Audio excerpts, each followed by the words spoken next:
All right, let me see. As soon as it says go live. Oh wait, as soon as it comes up on this browser, I can see. We are. There we go. Now I see both of us. We live, We Brody. good to go. All right. Yes, All right. sir. Cool.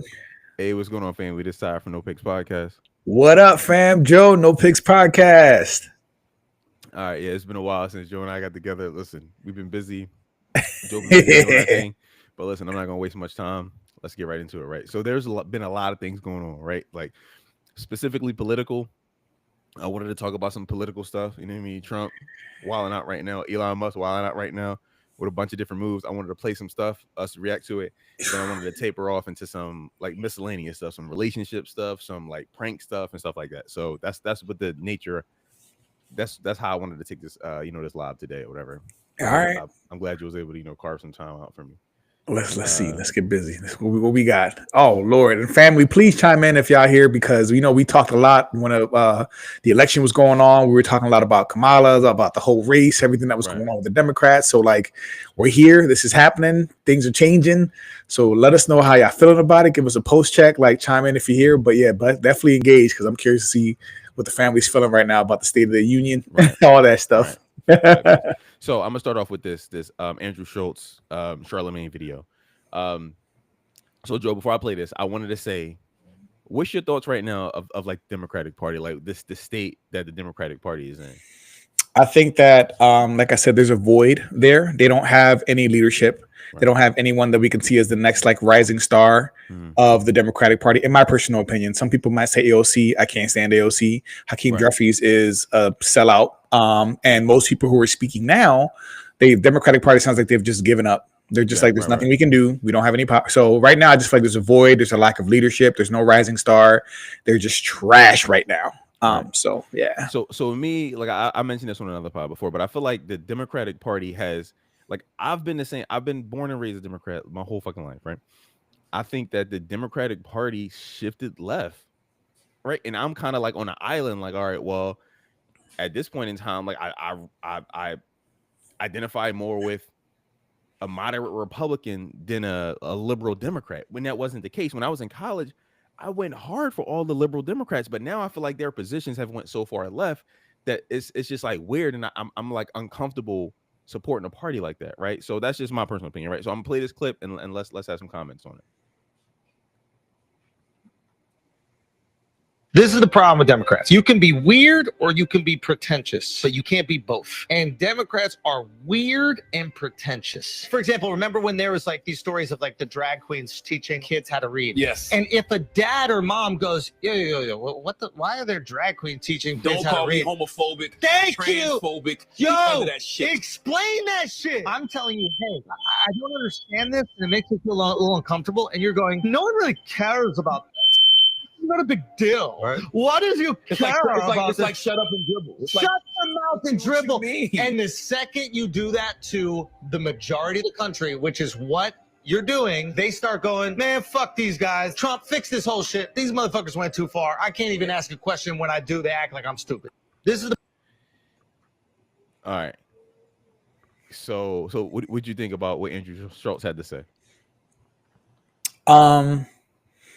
I heard some of it, so I'm sorry. There's like I think a fire alarm went off, and I was trying to make sure my house wasn't going on fire, but it went off. All right, so I'm gonna replay it because I'm sorry, family. Y'all probably heard it too. I didn't mean it, but like I guess maybe wifey was putting a candle out or something. All right, let's do it. All right, my bad, y'all. All right, I'm here. Be weird or you can be pretentious, but you can't be both. And Democrats are weird and pretentious. For example, remember when there was like these stories of like the drag queens teaching kids how to read? Yes. And if a dad or mom goes, yo, why are there drag queens teaching kids how to read? Don't call me homophobic. Thank transphobic. Yo, that shit. Explain that shit. I'm telling you, hey, I don't understand this, and it makes me feel a little uncomfortable. And you're going, no one really cares about this. This is not a big deal. Right. What does you care about? It's like shut up and dribble. Shut your mouth and dribble.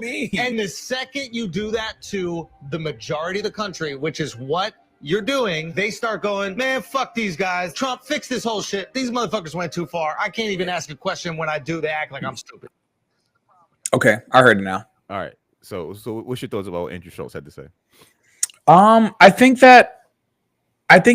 there's truth in what he's saying. in that there were some people that issues, not just immigration, but for like the issue on like the trans community and just like rights or like rights they were fighting for and accommodations that they wanted, and teaching that stuff in the classroom, teaching our kids about sexuality in the classroom and like kindergarten and grade school.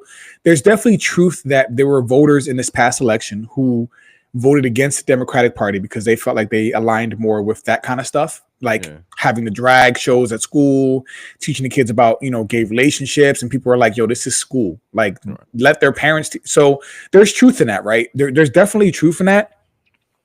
And I think that it definitely cost the Democrats the election to an extent because people were so pissed off by that. They were like, well, we're just going to go on this side. And you've said it before where you were just like, yo, like, I can't rock with y'all because there are some social issues or cultural issues that I'm just like, y'all going off the wall. Like, y'all can't identify what it is to be a woman, what a woman is. Y'all too scared to offend a certain community. Y'all going so hard for this community. Like, so there were people who definitely voted for Trump on those cultural issues. So there's truth in what he's saying, right? So I can expand on it, but how did you feel about his statements? I mean, I think it was facts. I think it was facts because I hate the fact that, like, if you have questions about like the LGBTQ community at all, they consider you like transphobic or whatever phobic, whatever. And I have an issue with that term anyway. Nobody's afraid of trans people. Nobody's afraid of gay people. Because a phobia is being afraid of something. So I think like there needs to be another term that comes out because nobody is like nobody's waking up at night being like, oh my god, where these gay people at? Like I'm just and waking up in cold sweats. Nobody's doing that, right? So I think they need to make up a different term. But both parties have a ridiculous wing to them. You and I have talked about this before. Like the Republicans have the racist, we hate everybody that's not, you know, white Anglo-Saxon from a certain heritage or whatever. And they have that wing to them. But the Democrats have always, and they've always had that wing, right? The Republicans have always had that wing. The Democrats have always had the wing where it's like, you know, let's be anarchists, let's be, you know, F rules, let's get rid of the credit, you know what I mean, credit system. We can do whatever we can live in the trees and, you know, go by the barter system. And the LGBTQ stuff was a part of it. Like, hey, like nobody has any issue with like, you know, gay people, trans people, whatever. But when it's like, when things seem unreasonable, when the majority of the public is like, listen, like this don't make any sense, you got to just kind of like leave those wings by themselves, right? Like it's like when, like, you know, racists vote for Trump, right? People hardcore racists, they hate everybody that's not white, they vote for Trump. He'll still take their support, but he's not championing their causes. He's like, hey, listen, like whatever, or take Trump out of it, right? Because Trump is so like polarizing. George W. Bush, the last Republican president we had, right? Before Trump, he accepted their votes, but he didn't go hard for their. He's not sitting there like, hey, we support their cause, we support their causes. The Democrats used to still accept the support of all these other weird groups, the anarchists and all these other people, but now it's like they're championing their causes, and their causes are unreasonable to the majority of Americans. So it's so normal people don't want to support them. Even me, I've been a Democrat my whole fucking life, and I look at them like, bro, like y'all kind of sound silly. Like when I see these like Harvard, Ivy League, Harvard and Yale, you know, educated people will say crazy stuff. I'm like, this don't make any sense to me. Like y'all saying crazy stuff. I can't support this shit. And I mean, they got a branding issue, bro. They look bad right now. The Democrats look pretty bad right now.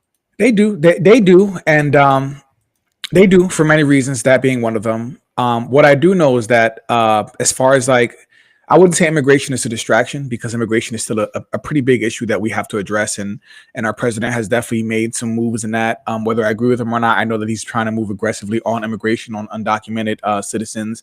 But I feel like these two issues, immigration, and then like, I'm going to combine woke, DEI, and trans and all that identity politics into one group too, right? So between that and immigration, it's also interesting too, because bro, I don't know if you've heard, like, so I'm not trying to go on a tangent, but how it's all related. Like, I think that these are just distraction issues, because right now, if we're still either talking about how woke the Democrats are or how woke American society is, and we're not talking about the 4.5 trillion in tax cuts, if we're not talking about the 800 billion Medicaid that's about to get cut, if we're not talking about the half of Social Security that Trump is trying to slash, if we're not talking about over 100,000 people fired from the VA that weren't part of the bureaucracy, if we're not talking about any of these things right now, right? and we're focusing on immigration and or woke and trans, you have been you're it's working.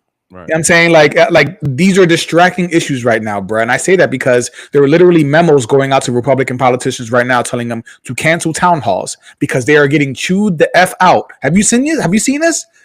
I've seen a couple there aren't people at town halls complaining about immigration and complaining about trans and sex being taught in classrooms, brother. Right. Like these are MAGA voters. These are people who voted for Republicans, voted for Trump, who are at these town halls, and it got so bad, Republicans have canceled all those town halls because people are ready to riot. People are chewing them out over the state of the economy, about the tariffs, about the stuff that Elon Musk is doing, about him hacking into the treasury and taking people's information about their checks. So like, I hear you on the DEI, the woke, all that stuff. But like, I'm telling you right now, brother, like the class warfare is here. It started with Luigi. We talked about that now, but it's here, bro. And the tariffs are here.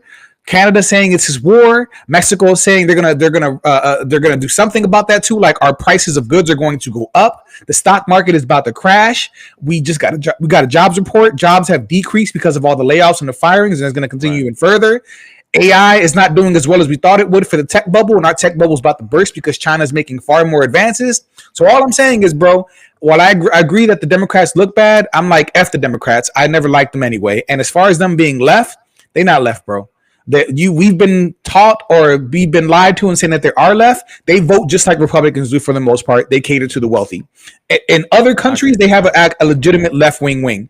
What we have now is Democrats. These are Republican lights. I think on those specific issues like woke, all that stuff, they might have that. But as far as how they vote, bro, they vote just like Republicans do. They vote just like so. I don't know, man. I just don't want to get distracted by these issues because I feel like, bro, our economy might collapse within the next month.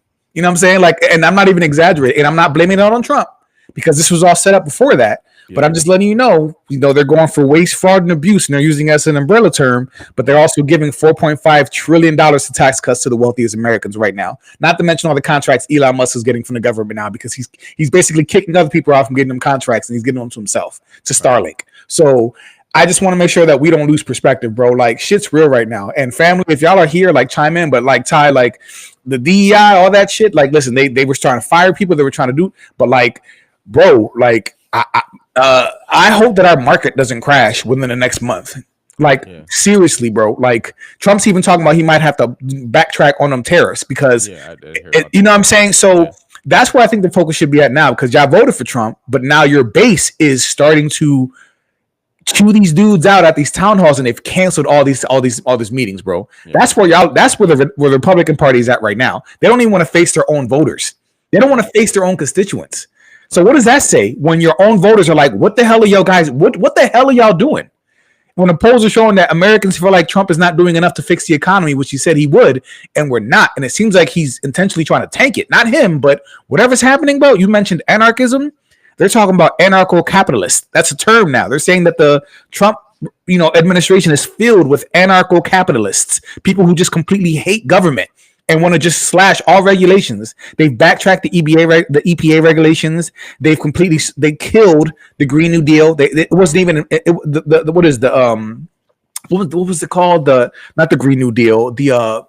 What's it called? That climate bill that didn't even pass yet, but they're still thinking about killing it. They rolled back EPA regulations. Like, bro, this is happening. Right. And I guess, like, it's funny because we made a video about Project 2025, and at that time you was like, nah, it ain't real. It's not going to happen. Bro, it's happening. Do you understand that? Do you understand that whatever Project 25 was, all the things we talked about in our video, we might have to re-upload and see what the points were, but we talked about it, bro. It's happening, bro. All right. It's happening. But look, I got a more interesting clip that I think you're gonna like, right? So I'm gonna just play it and then we gonna react to it. There's some more politics stuff. No, that's fine. Listen, politics is huge right now, so let's do it. And now I want Congress to pass a bill permanently banning and criminalizing sex changes on children and forever ending the lie that any child is trapped in the wrong body. This is a big lie.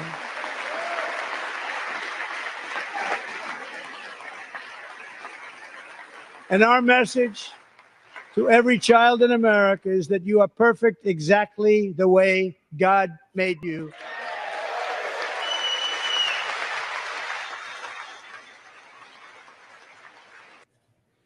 All right. What's your thoughts on that? Well, I don't know, bro. Every time we get to this topic, I'm just trying to be careful, bro, because I'm not trying to get flagged.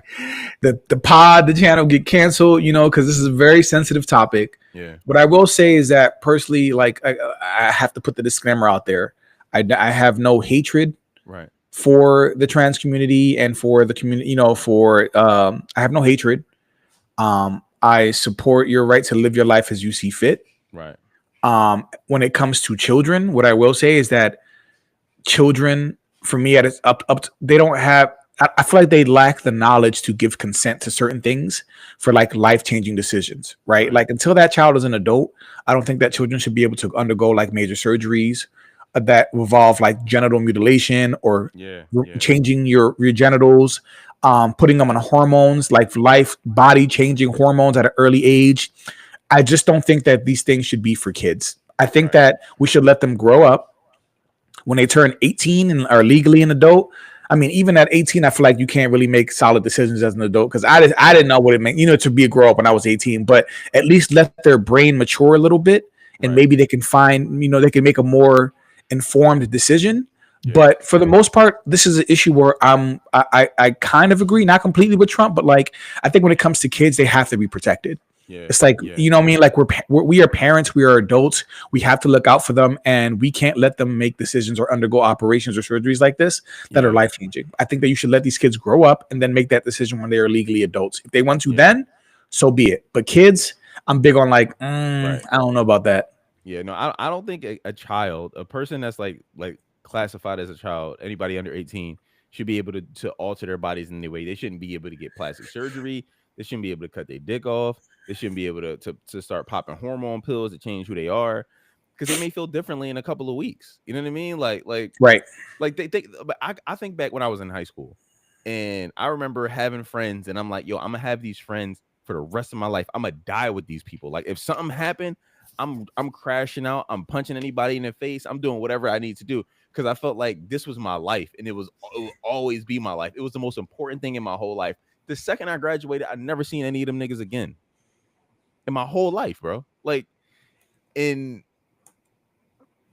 that's just like the mind of a child. Like I was a child, and I'm looking back, and I'm like, yo, like me crashing out for my best friend in 11th grade was something I was willing to die for back then. Like I got jumped once. Like I never told the story, but I'm like I got a friend of mine got into some stuff in another school. The guys came to our school, and I guess they saw us together, and they like kind of like circled me, the guys from the school that I'm talking about, and they were like, yo, where's the guy at? Right, his name was actually, we had the same first and last name, and that's why we became fast friends. Like, oh my god, like we got the same first and last name. Shit, like we thought we were so cool, and so we were like hanging out for years and years and years, and he was doing his thing. And he was doing all types of stuff, selling drugs, doing crazy stuff, whatever. And that was still my man, right? Like I was still going hard for him. But he got into some stuff at some other school, and dudes saw me with him, and they saw me, and they jumped me. It was like 10 niggas. They jumped me. They were like, yo, I remember before I got jumped, they were like, yo, I guess the leader of the group was like, hey, I'll never forget this. They were like, yo, we'll let you go. We'll let you go. You get on your bus, go home, and all you gotta do is let us know, where he lives. So you know what I mean, we could go at him, and you could do your thing. And so I remember being like, I started laughing. I kind of took my book bag off. I started laughing. I'm like, listen, I told them, I was like, listen, y'all gonna do what y'all gonna do either way. So like, I was like, y'all might as well just get it over with. So I was like, I'm not dumb enough to believe. You know what I mean? Like I was like, and I got jumped, right? So I remember getting jumped. They stomped me out and all. I came to school the next day.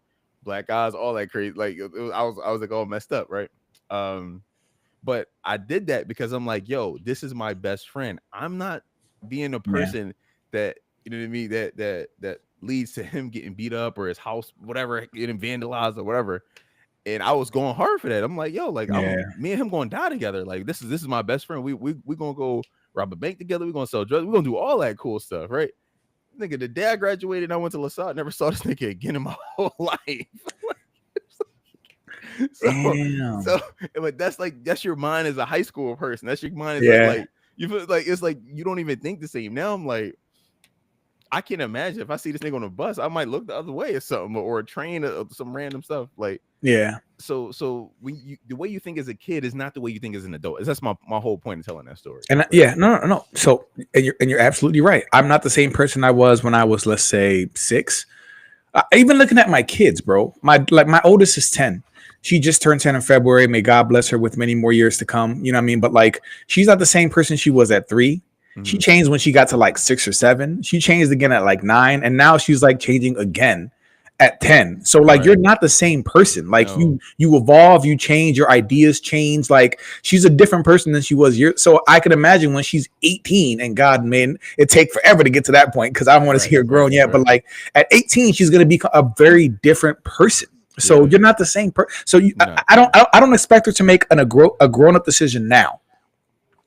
I don't expect her to do that. I feel like she still needs guidance. She needs to be informed. She needs support. Like, and if it's something that's going to hurt her, I'm going to be like, nah, you can't do that right now. You know what I mean? Like, no, when you're 18, you can do what you want. But right now, nah.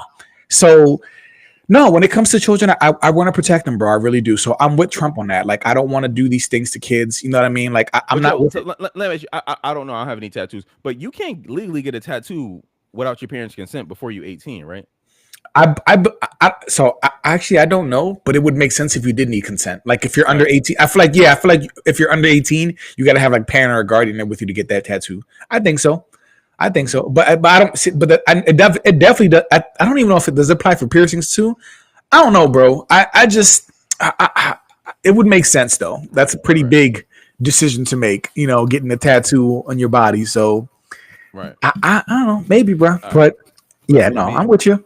Right. All right. Well, we agree on this. All right. So I wonder if we agree. I think we agree on this next one too. So the sanctuary city mayors this past week has been going up to Capitol Hill and getting grilled by, you know, different Congress people over their sanctuary city policies. Right. So I saw one of the clips. I wanted us to react to it. Mayor Johnson, I want to start with you. One of your first actions as mayor was establishing a deputy mayor for immigrant, migrant, and refugee rights. I want to ask you a series of questions. If you could answer with a yes or no answer, that'd be great. First of all, do you support allowing illegal aliens to obtain driver's licenses? Just yes or no. So the city of Chicago has been a welcoming city for over 40 years. I'll take that as a yes. Next question. And that's the policy that we will hold to. Do you support tax dollars subsidizing or paying for the health care of illegal aliens? I support investments in all residents of the people of Chicago, and that's what I do. That's a yes as well. Do you support free or reduced college for illegal aliens? Again, I support the investments of all residents of the people of Chicago. That is a yes. Next question. Do you support allowing non-citizens to vote in local elections? Again, I'm not over the jurisdiction of that type of law, but again, I'm committed to investing in all residents of the people of Chicago. I'll take that as a yes. I've got an article from the Chicago Sun-Times, and I'll quote here briefly. Johnson proposed, among other things, that all residents, regardless of citizenship status, be able to vote for Chicago Board of Education members. Next question. Your website states, and this is your campaign website, quote, "I will not stop fighting until abortion access is completely secure for people all over the country," end quote. Yes or no, do you support taxpayer-funded abortions for illegal aliens? I support the reproductive rights of all people, all women. That is a yes as well. Your mayoral transition website mentions support for creating a Chicago Board of Education non-citizen advisory board. Again, yes or no, do you support appointing non-citizens to government advisory boards? I was invited here today to discuss welcoming cities. Yes or no? I was invited here to discuss welcoming cities. This is a yes or no. If you're interested in asking me questions about the welcoming city, I'm happy to answer those questions. No, we're going to move on. All right. What's your thoughts? What's your thoughts on what Mayor Johnson of Chicago had to say about his undying love for illegal immigrants, I guess, or migrants, whatever the proper term is? Well, I'm gonna say a few things, right? The first thing I want to say, because I want to make it explicitly clear, is that undocumented people are not our enemy, right? I'm not saying I support giving them resources over Americans. I'm not saying that at all. I believe in America first. I believe that our country should be taken. And that, by the way, I say that, and right now, Americans are not first. I hope you guys. I'm going to keep reiterating. If you're not following what's going on with the market, if you're not following what's going on with Trump and his administration, if you're not following the tariffs, if you're not following the $4.5 trillion in tax cuts for the wealthy, if you're not following the $880 billion of Medicaid being slashed, if you're not following the half of Social Security when they want to slash Social Security in half, the hundreds of thousands of VA workers that got fired. So America's not being first right now. So even though Republicans are good and strong on the issue of immigration, they're not taking care of their workers. Go and look at the town halls. They've canceled them. They don't want to talk to their people. They're scared of y'all right now. They're scared they're about to get Luigi'd, right? So with that said, Democrats and sanctuary cities, this is a horrible time to tell Americans that we're going to take resources that you could benefit from, that we could feed you with, that could give you shelter, that could help you pay utilities, that we're giving that to people who are not Americans. That is a horrible look right now, right? There's these two feelings going on right now. I don't believe that undocumented citizens or immigrants are my enemy, but I also know there's three things, right? I don't believe they're my enemy. I do believe the media is trying to make them our enemy or some kind of scapegoat because it's a distraction. But I also believe that Americans deserve all the resources first before anybody who comes here. Yeah. You see what I'm saying? Like all three of those things are true for me. The Democrats are crap on this issue. They did nothing to address the border crisis. They sat back and let it get crazy, and they let these sanctuary cities get flooded with immigrants. They pissed off the Southerners. They pissed off the people in the border states. They gave food stamps, cards, and support to these immigrants that were coming in at times when Americans were struggling, at times where homelessness was skyrocketing, when it was going up. When houses and when the cost of living has gone up, when food was gone up, when all this was happening, you guys were giving free room and board, putting immigrants in hotel rooms, giving them food stamp cards, giving them EBTs, giving them low interest home loans. You know what I'm saying? Like they were giving them stuff. And that's why I'm like, yo, I see that the media is trying to pit us against these people. But once again, they're not our enemies. However, our country, when democratic cities, when sanctuary cities, when you're giving resources to these undocumented people, and there are Americans in your cities, citizens of your cities, Chicago residents, New York residents who are struggling, that's never going to go well. That is never a good look, ever. So my thing is this. I agree with you. Listen, I don't really care about like migrants. Right, like it doesn't impact me. It doesn't impact my daily life. But the media will have you think it is, though. But in some cities, it is actually impacting their daily lives. So in Chicago, for example, we're talking about Chicago from Mayor Brandon Johnson, for example. He was proposing. We talked about this on another pod. He's proposing like a $300 million property tax increase to help pay for the goddamn illegal migrants that he have in the cities. Like if I'm a resident of Chicago, I don't want to fucking pay for that shit. Of course, I don't want to. You know what I mean? Absolutely, so it's nothing against them. It is what like y'all live your life, y'all do whatever. But I'm not trying to pay more money for y'all to come here for free. Right? I'm not trying to do that shit. I agree with you. So it's not a knock against them. It's like, bro, like maybe you mismanaging the money. Listen, I can't speak on that, right? Like, but the next year, the next 2 years, Chicago has like $1 billion deficit because of this. They spend like, and within the past what was it? It was like 2 years. They spent damn near $700 million on illegal migrants. But now they're turning around at Chicago residents and like, hey, give us more money to help pay for other stuff. But you gave $700 million to migrants. So I'm not trying to hear that shit. Like I'm not. I mean, I agree. Like, and it's not against them. It's not a Spanish thing. Nobody like. I don't care. I'm just not trying to pay more money for nobody. I don't care. I agree. It could be a whole bunch of me's. I'm not trying to pay more. Like I agree. I got my situation because your situation not set up. Like I'm not interested in doing that. And it's like, but my thing is with him. I don't understand why he's going so hard for them. I don't know. I don't know either. This nigga got a 6% approval rating right now in Chicago. A 6.0% approval rated in Chicago. He has no chance of winning re-election. I don't know why he's dying on his hill. This is a crazy ass thing for him to do, like professionally. It makes no goddamn sense for him specifically. It really doesn't. It really doesn't. Like I said, it's not a good look. Americans now are in dire need of relief. And when they hear that that relief is going to people who aren't citizens first, it's infuriating.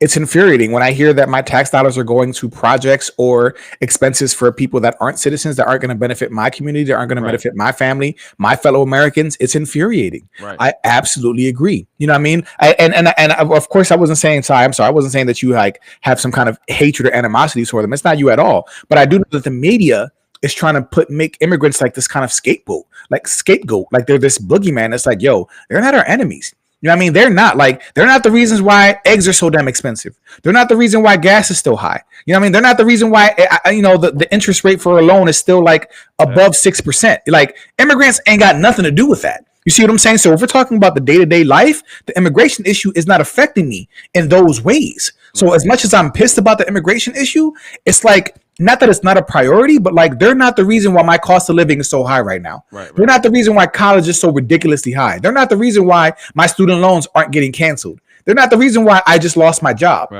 You know what I'm saying? Like text, like that's all I'm saying is like it's perspective. Because listen, Ty, bro. We're at a point where it's class warfare. So they're trying to distract us and polarize us. And I'm telling you, bro, we have more in common together than we do with these rich assholes who are robbing our country right now, bro. I'm telling you this right now.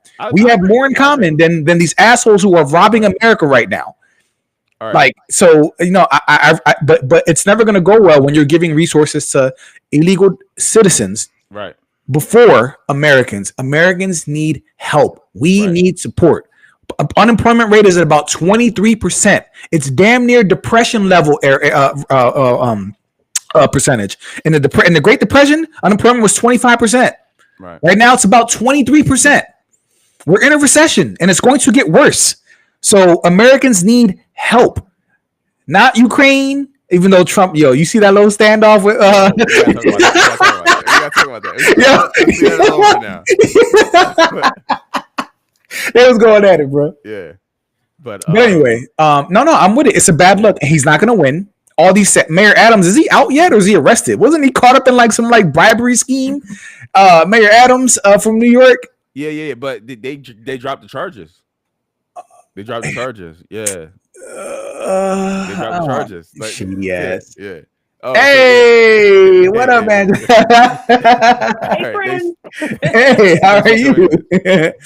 All right. I was a spectator for a second. It was getting heated in here. I figured I'd come cool things off a little bit. I mean, yeah. I'm glad you're on. Thanks for coming on. All right, so check this out. Listen, you right on time for the next joint. All right, so Joe, you and I talked about this before. Oh, bro. The birth rate in America it has taken a hit, right? Because so people aren't having babies. It's dropped. It's dropped. They're not having babies at the. It's too damn expensive, bro. Right? Kids expensive, bro. The birth rate in China has also taken a hit, and the government and private companies are trying to do something about it. All right, so let me play this clip, and I'm gonna get y'all opinion on it. All right. Get married or get fired. That's what a Chinese chemical manufacturing company said in a memo to its employees aged between 28 and 58, giving them 6 months to tie the knot or else. They were informed that if they didn't get married and establish a family by the third quarter, the company would terminate their contracts. They also called employees who are unmarried disloyal to the country. It's a stark turnaround from China's decades-long one-child policy, which has created an ageing population. Authorities are now trying to increase marriage and birth rates and are considering lowering the legal marriage age to 18. It's currently 22 for men and 20 for women. Women have also been subjected to intrusive phone calls from public officials asking on when they plan to get pregnant. This particular company withdrew the policy after legal concerns and an extensive public backlash, but the broader push for people to get hitched remains. All right, so I'm gonna start with you, Ange. So, what's your thoughts on this? On the Chinese government and this company telling these ladies to go, get married and pop some babies out? All right, so shout out to them for the get married first part. right? Facts. Yeah. Shout out to them because we would hate for them to end up like us, according to you. Wow. I mean, so the issue is that they're not populating as much as they want, right? Yeah. Is that the objective is to birth more children, right? Yeah, the birth rate is too Have low. more kids. Yeah. Right. The birth rate is too low. Wow. Fired is crazy. Fired from your job is crazy. Yeah, it is. Because I mean, because you would think as a corporation it would be less expensive if you didn't, because now I gotta insure you, I gotta insure your babies. You know what I mean? Like business wise, it seems like it would be not in the corporation's interest for all of their employees to start multiplying children. I just feel like I want to know more. Like, what? Right. That's funny. Why What are you we think, doing Joe? Yeah, get married or get fired is wild, right? And is this like just making sure this is real, right? Like No, this is before real. okay, all right. So this is interesting, right? Because we know that China's not the only people dealing with this, right? Yeah. We have Japan, who has an extremely old population. Yeah. Like to see a kid in Japan is like not seeing a ghost. Yeah. But like people just light up because no, for real, because there's barely any small kids there. So when people have babies and kids, it's like a spectacle now because of how old and how much their population is aging. And China, they're having that issue. In the United States, they've been saying, yo, we're not making enough kids. We need babies. Our population, our growth rate is on the decline. that, black men? Listen, we need more babies. We need more babies. Speaking of that, Joe. Don't start. No, listen. Let me say this. Yo, the Chinese, not the Chinese, the Japanese government put out some press release thing. Like it was like maybe like 4 or 5 months ago saying like, yo, we want black men in the country. Like bring come through.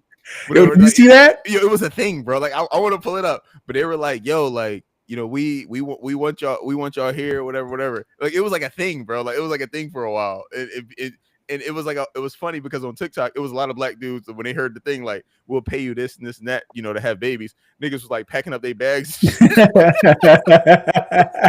was like, they're like, all right. They start like they're like, say no more, bro. Say no more. Say no more. No. But yeah. I mean, so this birth thing is an issue, even in Italy. Remember, Italy had an old population, and when COVID first came down, so many people died from COVID in Italy, and so many of their older people died, and that was like a huge part of their population. So like, Italy is like damn near like their population got cut, and now people aren't having kids. So like, a lot of countries are dealing with that. But then you want to factor in, I don't know how bad it is in China, but in America, it's too expensive to have a kid. Yeah. So like even now, even if they want us to have kids, it's like, bro, like kids are expensive. Childcare is expensive. Yeah. Food is expensive. Yeah. Similac or baby food is expensive. Y'all talking about y'all want to cut food stamps. Yeah. Y'all want to cut WIC. Y'all want to cut certain programs that would benefit us. Yeah. Half of kids are covered by Medicaid or Medicare. They're trying to cut Medicare. Yeah. So like, I just feel like it's at a time right now, it's so difficult to have kids, but like forcing people to have kids is wild. And remember, China had the 2-child policy, and they referenced that. And on top of that, you favor men more than you do women. So they were like they wanted people like I don't know how bad it was, but remember they were like aborting like girls, like they were so now they have a problem where there's more men than there are women. So they got all types of problems that they created themselves. And I'm like, yo, y'all started this. Y'all started this issue. Facts. So, yeah, I mean, listen. Are you reading something, Joe? Why? Yeah, it does look like you're reading. No, my bad. I saw a pop-up that says the browser lacks system permission to share the screen. Are you trying to share your screen, Ty? Oh no. Well, I'm about to now. But all right, so let's just skip that. All right. Oh, no, I sent you something on TikTok. Oh, you did? Oh, okay, I'm gonna pull that up. So this is the last one I pulled. Then I'm gonna pull your joint up. All right. Go ahead. So this one I wanted to pull up because it's like it affects me directly, right? It's like a federal government, people getting let go and all this stuff, right? So let me Bro, I hope you don't lose your job, bro. Listen, I'm gonna show you. Bro, I hope they coming for Social Security, bro. Morning, ABC News has learned the Trump administration is preparing to dissolve the Department of Education as soon as today. Sources say a draft executive order directs Education Secretary Linda McMahon to facilitate a department this week. The Department of Education employs more than the wrestler people, spending $251 billion last year. Trump has said he wants to give education back to the states. Oh, I'd like it to be closed immediately. Look, the Department of Education's a big con job. It's unclear how Secretary McMahon will close the department. Congressional approval is required to abolish a federal agency. Elsewhere, the Department of Veterans Affairs now plans to lay off some 72,000 workers. That's 15% of its workforce. Now, we regret 15%. And it's extraordinarily difficult for me, especially as a VA leader and your secretary, to make these types of decisions. But the federal government does not exist to employ people. It exists to serve people. Senator Jerry Moran, how do you do that without employees? Veterans Affairs Committee, slamming the move, writing, quote, the VA is in need of reform, but current efforts to downsize the department and increase efficiency must be done in a more responsible manner. Elon Musk on Capitol Hill last night updated Republicans on his efforts to cut spending. There's a lot of opportunity to improve expenditures in the government, and then we're making good progress. At a Morgan Stanley, he got such a punchable face, yo. The government should privatize anything that can be privatized, including the Postal Service and Amtrak. Basically, something's got to have privatizing the Postal Service, or there's not a good feedback loop for improvement. Nicole D'Antonio, ABC News, Washington. Yo, privatizing the Postal Service means that if for whatever reason I don't feel like delivering your mail to you today, it ain't gonna happen.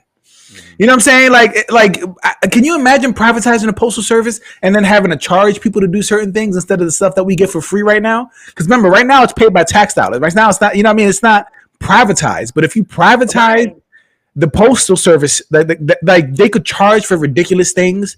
They could not deliver the mail every week. Hey, we're gonna do it every other. Like you could completely change the way. The delivery. Right. Anyway, sorry. Let me say this. Let me say this as the only person on this joint that has a federal job. Bro, they coming for you. Let me tell y'all. let me tell y'all what time it is, right? Bro. Let me tell y'all. All right. So this is the situation. We've had multiple meetings. We've had emails coming out, people frantic and all that. These are the people in all these agencies. Don't get your behind chopped. Right. These are the people in all these agencies that are at risk of being let go, right? The people at the very, very bottom, the probationary people that under 2 years, and the people at the very, very top that's been making $250,000, $300,000 a year for the last 10 years, and they be chilling, smoking cigars when they having golf trips. Yo. So at my job, so I work for the Social Security Administration. At my job, bro, we've been getting emails and people have been trying to scare us and all this shit for all this time, right? So we had like an official meeting a couple days ago, and they're like, listen, and this lady that's like high up, you know what I mean, in one of these offices that don't ever talk to people ever, that hasn't talked to people in like 20 fucking years, and she's this old ass lady that's just crushing it as far as money go, and she's like, hey, listen guys, we gotta figure this out. And I'm listening to her, everything she's saying and all this, and I'm like, no, nigga, this is a you problem. Like this, like the people who deal with the public directly are fine. The people who are in these like these hoity-toity high-end executive people that have never talked, that send 2 emails a month and they just chill and take naps and they get all this crazy money every month. Those are the people that are getting fired. It's not the regular people. It's not like, and it's not the regular everyday people. I am cool. Like I talk to people every day. People call me a bitch every day, and I'll be like, you know what I mean? Like I'm talking about customers and shit like that. Like I hear about, like I am fine. Like don't worry about me. Ty is cool. Ty gonna be chilling. Like everybody, like, but it's the people in these like regional, like you don't. But it's these people in these like remote offices that like send you an email every once in a while. They come to your office and shake a hand and kiss a baby, and like they don't like. I mean, like they like. I think the Trump administration looks at them as like, yo, you have no value. And to be honest, what's the plan for the money that they're going to save with all of these cuts? But let me finish before you even answer. So my man Brian, he works for the FBI. Him and I, as soon as I had this meeting, I called him on the phone. I'm like, yo, bro, whatever. He said he made him laugh because he like, yo, it's the same thing with us. The people high up in the FBI are all scared. They're like, yo, they haven't done shit for the last 10 years in their whole career because they've been crushed. They crushed it. They made all this fucking money, and now that their positions look obsolete. They're like, yo, we're not paying you $200,000 to go play golf on a random Wednesday. We're not doing that shit. But when they have these meetings, they're like, oh well, we're all in trouble, guys. No, you're in trouble. That's like, and then him and I laughed, right? Because him, a couple other friends, we went on a road trip not too long. Well, it was very long ago. I'm tripping. That's about to say not too long ago. Maybe 10 years ago. We drove from Philly to Miami because no, it was Orlando because we were taking a cruise, right? So we driving down there, and one of my friends, Larry, gets a ticket. He gets pulled over by a Virginia trooper, and they pull him over and they give him a ticket. So the trooper leaves, and then so Larry looks over and he's, you know, Larry Joe. So he's like, so Larry looks, he's like, okay, well, what are we gonna do?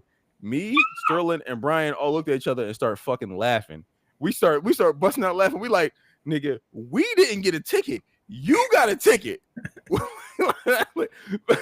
so we're not doing shit. You're paying your ticket. Like that's it, right?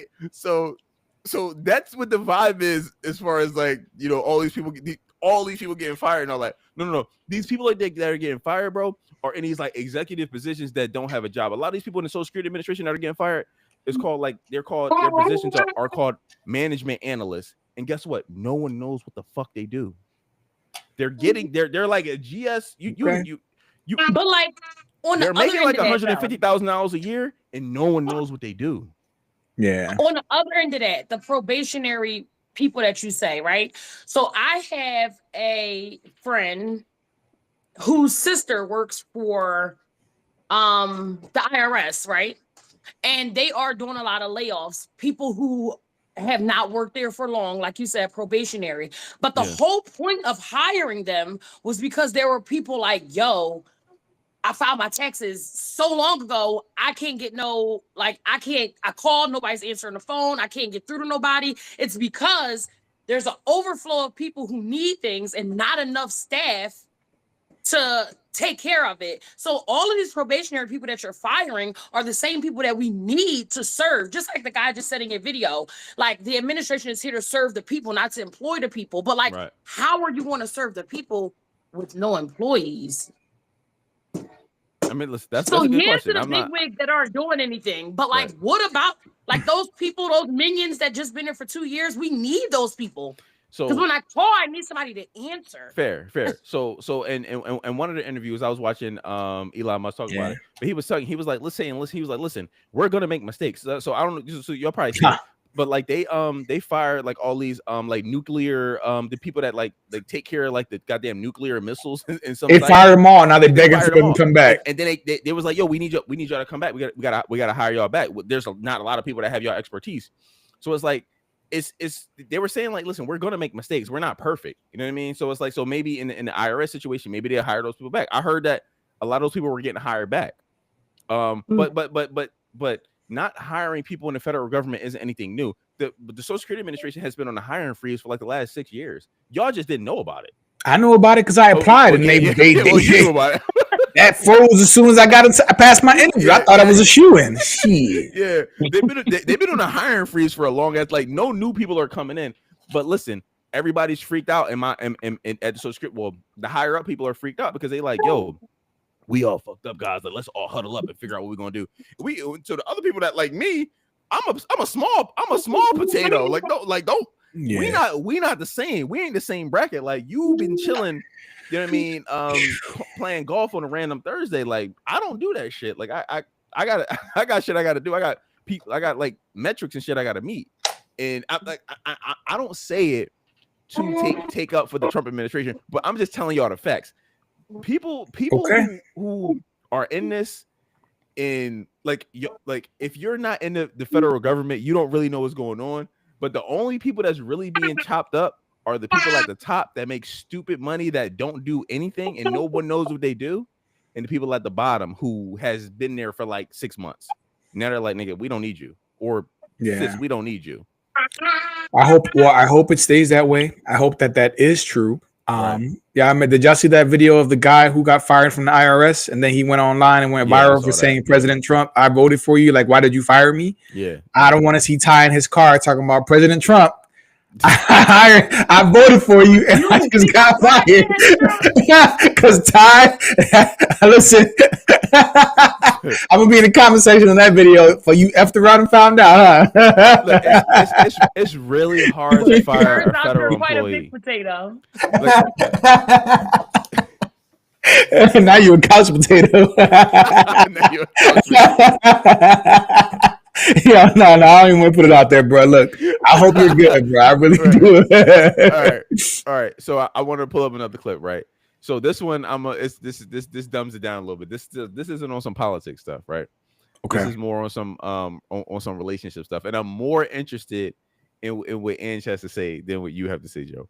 But we love a woman's perspective. We need it because otherwise we're just mansplaining up here. Yeah, man, yeah, two dudes talking shit. Yeah, right? And that's exactly what y'all be doing. No, we're trying, man. We trying. All right, so you ready? All right, all right. This is about to be wild. I'll tell y'all why. It is so hard for me today because I can literally do so much for myself. Like, I'm so independent, y'all. I can take care of myself. I could buy myself whatever I want. I can go buy a new car if I wanted to, bitch. I can do so much for myself, okay? When a man come into my life and think he not finna do shit for me, that's where it goes wrong every single time, because why would you think I'm finna settle for the bare minimum? And I don't even give the bare minimum to myself. Bitch, I buy myself flowers. I spoil myself. I buy my own clothes, shoes, food, everything. Bitch, why would you think you're gonna come into my life and give me the bare minimum and think I'm supposed to accept that?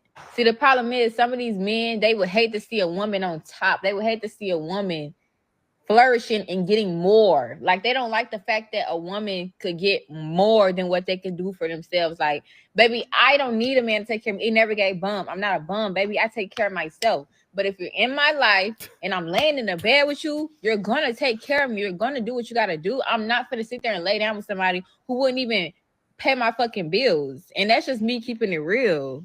Why? Because I could pay my own bills. I can come out of pocket for my own bills. Never needed a man, but if I'm with a man, baby, yeah. All right, and so I want to start with you. I want to start with you. So Joe and I have seen these videos make it hard for me. Joe and I have seen these videos over and over and over, and we can never make sense of what the hell these chicks be talking about. Like, we could never make sense of it. Please, as a black independent woman, let us know what she talking about. Please. All right, so what y'all about to say, and why I'm probably not the right person for this, because a lot of things that y'all say I tend to agree with, right? All of the things that she explained, in my opinion, are that in which an adult does for themselves, right? Like, you're not doing anything. You buy your own food, you buy your own clothes, you get your own nails done, like, hooray, right? That's why, and it's kind of the same thing when ladies have, not to get off topic a little bit, but when I hear guys like I take care of my child, I do this, like I go to football games, I buy him this, I buy him that. It's like, you be a dad. Like, I'm not here, and I tell my students, I teach first grade. I tell my kids the same thing. Miss Presley, I did my homework. Miss Presley, I studied for my test. Miss Presley, I did all my work. Great. I'm not about to reward you for doing what you're supposed to do. Right. Like, you did exactly what you came here to do. You take care of yourself. You do exactly what you're supposed to do. Now, what I don't understand is, yes, if I'm doing all this for myself and I decide to get into a relationship, I'm not going to accept a man. I'm sorry, my son got something to say too. I'm not going to accept a man who is not going to do anything. But that doesn't mean that I stop doing. It sounds like, if I'm not mistaken, it's like once I get a man, I stop doing all the things. He starts doing all the things that I just said that I do for myself. Anthony. And like me and Tyz was talking about this the other day, I don't understand where's her money going if he's doing it all? Like, what are you putting it under your mattress? Like, it makes more sense for both of y'all to use your money to be great than it does for you to be like, take care of me. And then, I don't know. It just doesn't. Some girlies may hate me for saying it, but I just don't understand it. I don't have an explanation for it because you're going to come in and you're going to pay bills, and so am I. But now, instead of paying $100 for the electric bill, I'm going to pay $50 and you're going to pay $50. Right. Okay. All right. You see what I'm saying? Listen, you're not saying. Listen. No, what you saying makes sense. Message. I got you. No, I got it. Think, Joe? What you think? What you said?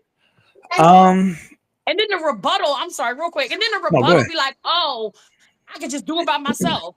Well, now you got to pay $100 for the electric by yourself. It's so dumb. It's so dumb. It makes no sense to me. It's stupid. It's dumb, right? And thank you.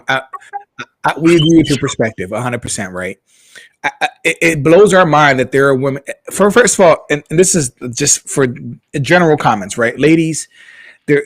You know how there are comments that men can make or things that men can do that there's an expression of like, I just dried up when he said that. You know what I mean? Like, there are things that men can do and say that just completely turn a woman off, and they just like, no, he gave me the ick or something like that. Yeah. When women start or lead with I'm independent, I'm telling you right now, the moment you lead with that, recreational use only.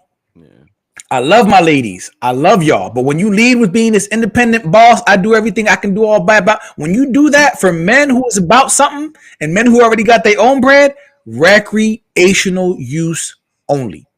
That's what we see. That's the equivalent of a woman say it dried me up. Like it goes lit. Like there's nothing about that turns us on. There's nothing about that makes us be like, damn. Nothing about that. Yeah. Nothing. Wait, nothing about being independent, or nothing about when you have to man comes in, you have to take care of me. No. We're talking about women who are so big on boasting about how independent they are. That shit is not attractive to us. That is not attractive to us. Because first of all, like you said in the beginning, that's called being an adult. You pay bills. You pay for your house. You pay for your clothes. You pay utilities. You're an adult. Men don't go around saying, "Oh, I'm an independent man." Angela, honest question. How often do you hear men going around saying, "I'm an independent man"? Never, right? You see what if a dude told me that, I would laugh in his face and clown him and be like, "What, bro? Like, what you mean you're an independent man?" Like, it doesn't even make sense just saying that phrase, right? So, but when women lead with that, you gotta understand, like, that's a turnoff. For men, we see flags. Like, that's not how you want to start an interaction or a date or a situationship with a guy. It's just not. And then the cussing and bitch this, bitch that, she sounds hella masculine, hella abrasive, hyper independent, recreational use only. And this is why we see videos like this. And I say, like, yo, our community right now is cooked because this is what our women are becoming. They don't know how to be codependent. Codependent means that, you take care of your business and you got your own stuff going on, but you can at least cohabitate with somebody and have a harmonious relationship. But you know what I'm saying? That's codependent. But what you said being codependent, being like you got your own stuff going on. But in a lot of these perspectives, a lot of these chicks' perspectives, they're like, yo, I got my own stuff going on. But if I meet a man, he should do all these things. He should do everything. That doesn't make I'm like, what the like, okay, cool. All right, hypothetically, let's say I agree with this premise. I think it's a ridiculous premise, right? But let's just say hypothetically I agree with this premise. That's where the what do you bring to the table question, that's when it makes sense. It doesn't make sense. But it doesn't make sense before chicks start talking about this pay all my bills shit. When the chicks start talking about some give me money and pay all my bills, or but there are different cute ways that women go about saying it. Women, I want a man with ambition. Okay, you ambition means money. Right? I want a man with ambition. That's that's the buzz phrase, bro. Because you and I talked about it. Hey, you and I together. If I have ambition, but my ambition, I quit my jobs, right? And my ambition is to be the best Pokemon trainer, right? Like I collect all the Pokemon cards. Are you interested in that? No, you're not interested in that. That does nothing for you. Like, so Right. the ambition has to be connected to a dollar amount. It has to be connected to money. There's a Yeah. financial aspect to ambition. You can't just be ambitious and just be like, yo, like I got all the Pokemon cards in the Northern Hemisphere. Like you can't, like she's not gonna care about that. But Yeah. the only situation where I make it where it makes sense for men to be like, yo, what do you bring to the table for a woman, is when she start talking this cash shit. Because if she start like, because the reason I say that is because they never say anything that makes any sense. They say, hey, I'll cook and clean. Bitch, you got to cook and clean for yourself. Like, are you just so if you don't meet me, you're never gonna cook and you're gonna die in the street. You're never gonna clean your house ever. Like, it's like Right. so. And if you meet me, okay, cool, but you can just throw an extra steak on the grill. Like, throw another potato in the oven. Like, you don't have to do anything special. Like, that's not anything special, right? So you and I did a pod once where the dude was like, okay, well, what do you do for the man that's not reciprocal? Meaning, like, that you don't expect on your end, right? So women be like, oh, well, I'll cook and clean for you. I'll love you, right? Like, you expect me to love you too, though, right? Like, you don't like, I can't not love you, right? Like, I can't come in the house and just like give you a 2-piece and a biscuit, right? Like, you want me to love you, right? So, like, when the what do you bring to the table situation comes up, I think of women like this, and I'm like, you gotta say something that's gonna sell me on this, because you and I talked about it, Joe. I'm not opposed to it. I'm not opposed to a transactional relationship, but I need to know what I get out of it too. If I'm paying your bills, what am I getting out of it? Yeah. Is it No, just right. you and your love, bitch? Because I can get that. I promise you, I can get that anywhere. I can get a chick that look like you and your love anywhere. So why would I pay your bills when I could pay a chick that look better than you bills and that's younger than you? It's the entitlement. I agree with you. I agree with you, Ty. And you mentioned that word earlier, and that for me is the biggest issue, is that it's the entitlement. You feel entitled to my money, and that frustrates me, right? I understand that as a man, I will be expected to provide to some extent. Not all men can do all of it, because listen, if you're living in America, it's hard to do that. That is a small group of men who do that, right? But like, we're expected to protect and provide and to guide our families and to protect our families, assuming you have a woman who lets you or wants you to lead, right? That's a big if too, because you got women who don't want a man to lead. You got women who are offended or threatened or get mad at a man who wants to give direction or is masculine and wants to lead and is assertive. Like, women don't like that, but it's like, okay, well then, you know what I mean? I'm not the man for you, but like, these are the dudes who was out there grinding, getting to the bag and stacking up that bread. You know what I'm saying? Like, these dudes getting that money. Like, you don't get there without having certain qualities. So, but no, it's the entitlement. And it's also knowing that, like, as a man, you have to show all of these qualities up front. You have to show that you can provide up front. You have to show that you have resources, that you're competent up front. And they don't have to show you anything. No. Like, I done planned the date. I done paid for the roof Chris. I done paid for the Cheesecake Factory. I done showed you I got the bread. I done did all that. But you got to show all of that up front. But then for them, it's like, I don't, if ain't no ring on my finger, I'm not doing no wife stuff. Like, so how do I know you're going to be a good wife? Right. How do I know you're someone that I want? You know what I'm saying? And we've talked about this before, about how, just to go to that one part that you said, there's no magic switch that goes on, right? You get a ring on your finger and then you become Cinderella. Like, if you wasn't cleaning before, you're probably not going to clean now, right? Right. It's, to some extent, being in a relationship, or what used to be called courting, is like an interview process, right? Like, yes, you are. Now, granted, I'm not about to be cooking 3 meals a day for you for the next 2 years without any type of like inkling of you taking it to the next step. Like, I'm not about to do that, right? Right. I think that that's a waste of investment of time, especially at this big age, right?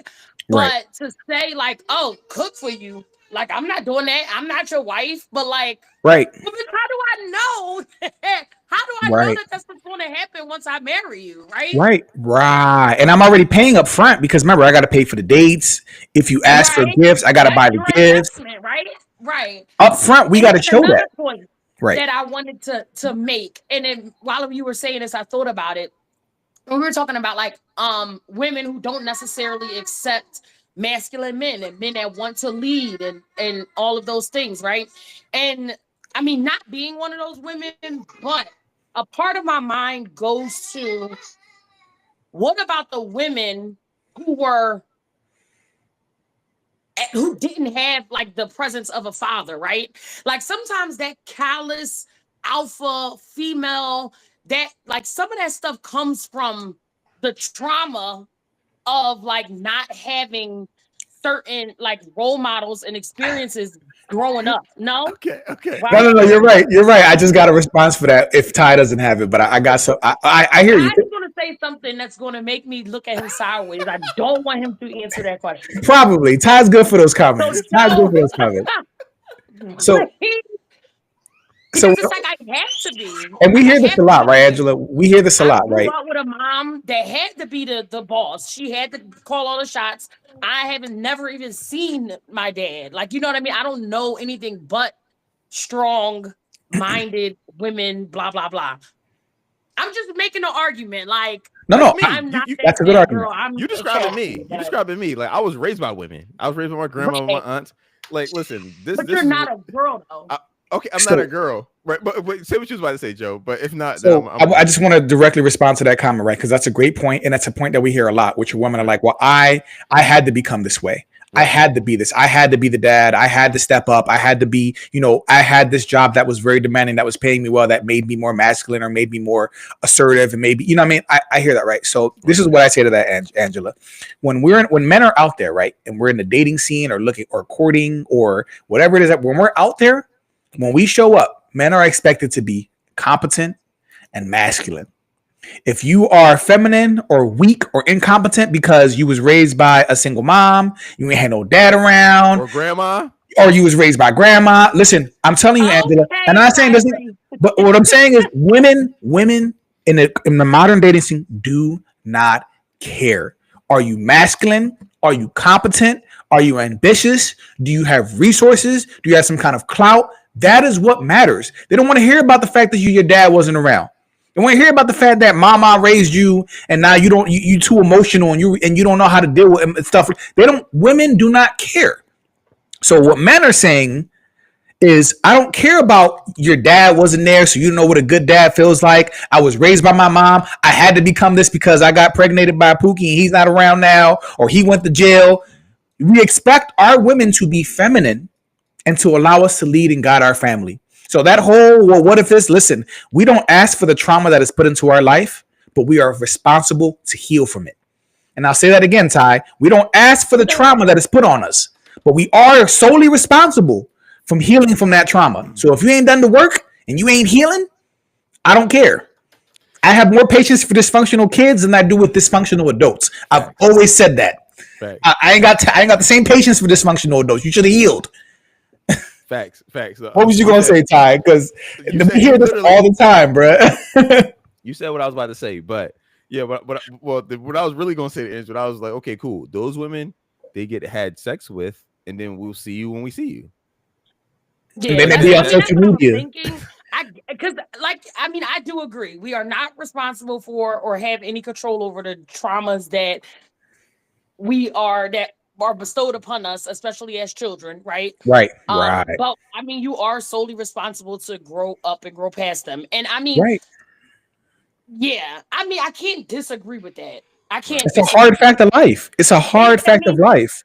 It's baggage. And if you haven't worked that out, I don't want that baggage. That's on you. That's not on I'm not saying everyone is perfect. I'm not expecting perfection, but like if you haven't been putting in the work and you're still running men off because you're too abrasive, or listen, if I go into a house and I'm messing with a shorty and I'm married now, so it don't matter. But like if I go home and she's living with grandma and mom and maybe some aunties and some sisters and there's no men in that house, I'm like, oh, this is recreational use only. Facts. Because there's no one there teaching them how to. Clearly, nobody in this damn house knew how to keep a man because it's just mom, grandma, aunt. You see what I'm saying? So how would you? Why would I expect you to know what to do to keep a man? From her trauma?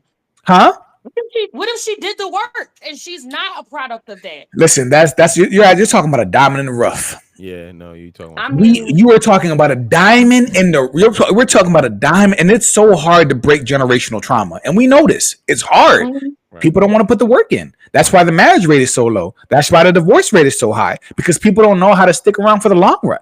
People don't know how to cohabitate. All right, y'all. Listen, I got one more clip. We call it a night. It's over an hour right now. This is gonna be quick, though. This is gonna be quick. Wait, I sent you the joint on TikTok. Did you get it? Wait, let me see. You ain't played that yet either. Because I actually want Angela's perspective on this, because this is interesting one that I was like, and it's short, but I never really got that either. Like, I just feel like if you have a career while he's getting that, if you have a career that's like totally you're the boss, why would you want to come home and be in charge? Like, God. Listen. I don't want to make up another rule. So I'm gonna play the clip that Joe just sent me. She's an icon, she's a legend, and she is the moment. Now, come on now.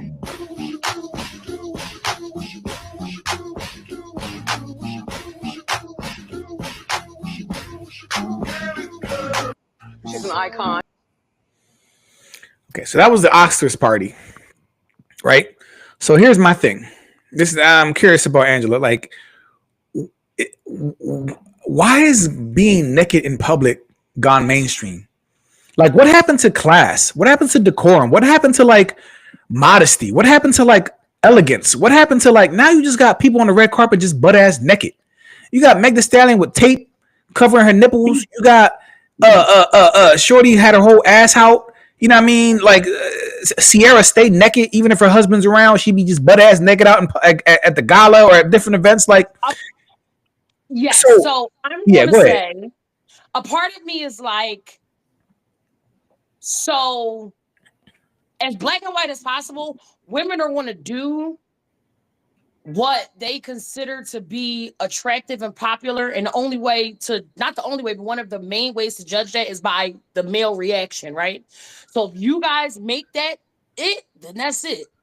If guys started freaking out, if a girl come on TV and she got a horn coming out of her head, I guarantee you, before it's all said and done, girls is gonna be in line to get horns coming out of their head.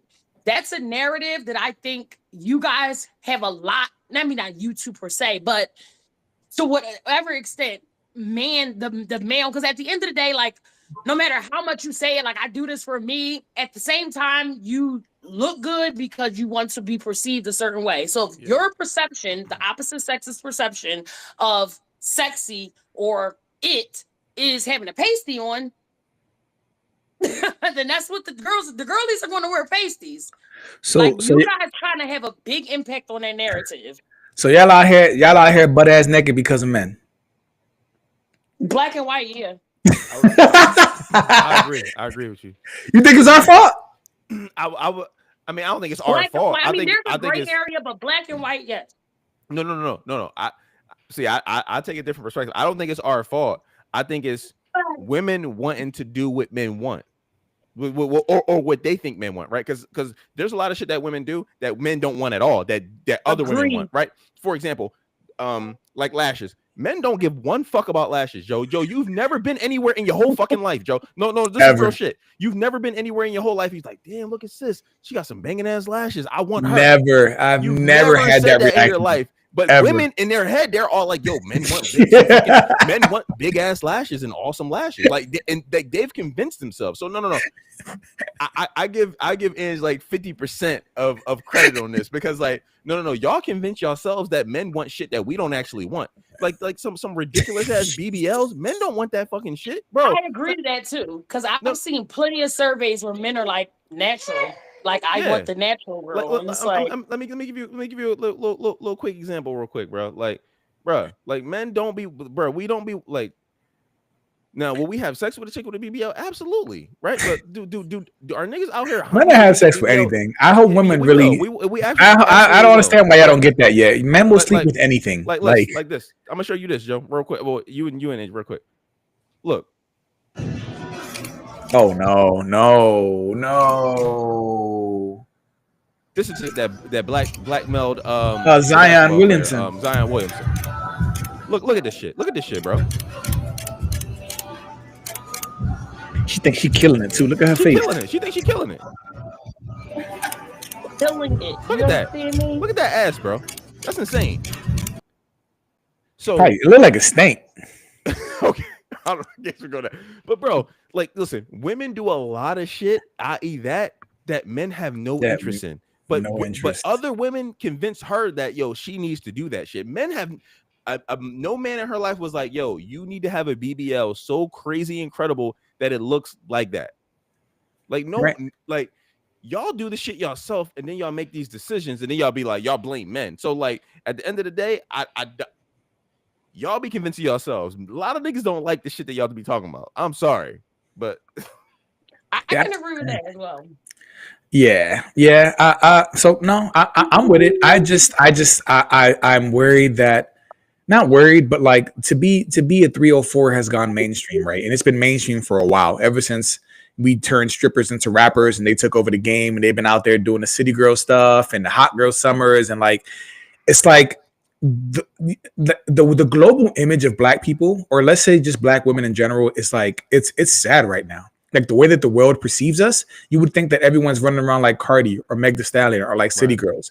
They're like hypersexualized everywhere, they butt ass naked. You know what I mean? Like this is what they're known for globally. Because remember, music is one of our biggest exports. America doesn't export a lot of things. Music is one of the biggest ones, and hip hop culture is global. That's international. Like it goes everywhere.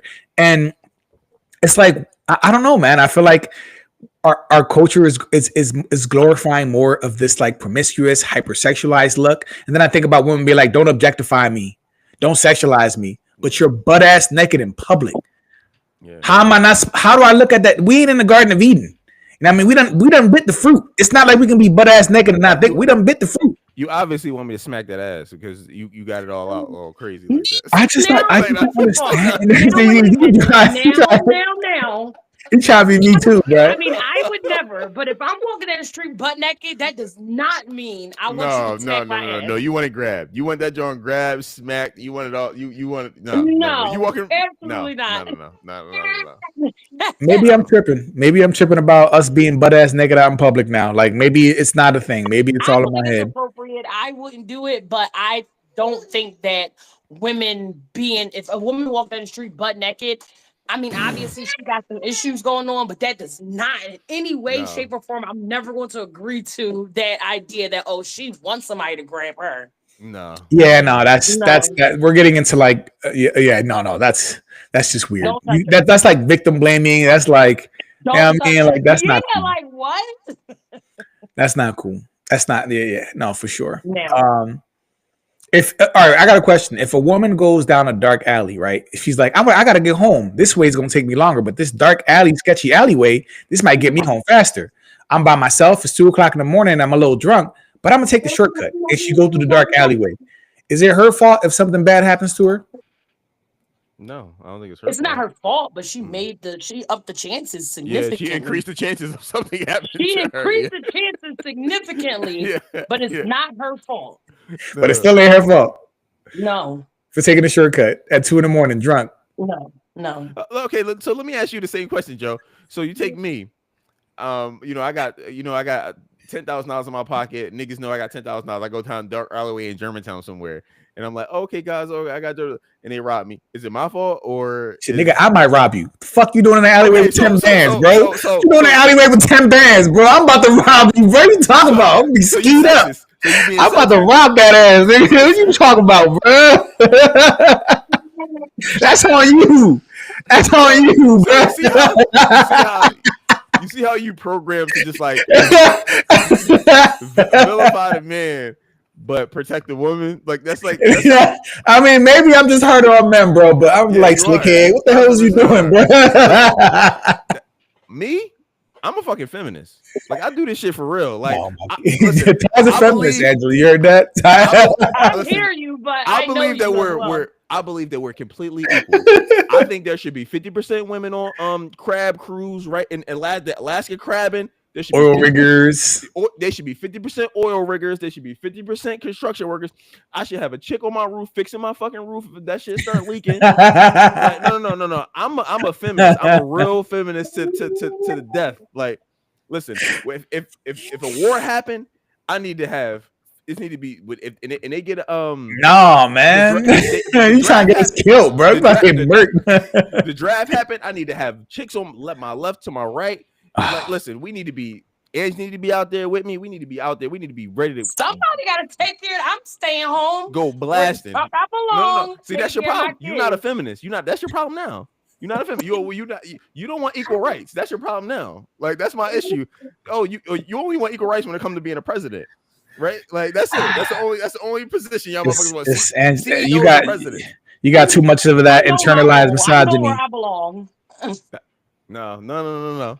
We're gonna do this shit together. We're gonna ride. We're gonna die together. Bad boys for life. That's it. Bad boys for life.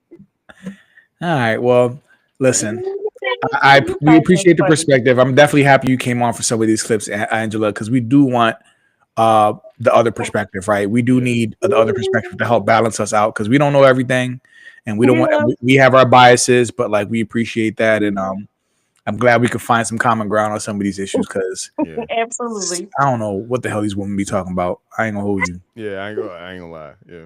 All right. Well, thanks so much, fam, for joining us. Like, comment, subscribe, and until next time, y'all. Until next time. See you guys. Might be a while, but until next time. Damn. I mean, we got shit to do, right? We're just busy. Yeah. Ty going away on drill. I got studying for exams coming up next week because I'm trying to be a firefighter. We're trying to pass this exam. So like my fucking hours are so busy right now, man. Like you've been killing it, bro. It's insane. Yo, let me know when y'all find out about old girl, whatever, your young one, whatever. What you mean? About the social security shit? No, not you. Yeah. Oh, I got you, bro. Yeah, good. Let me know. All right. They probably fired my caseworker.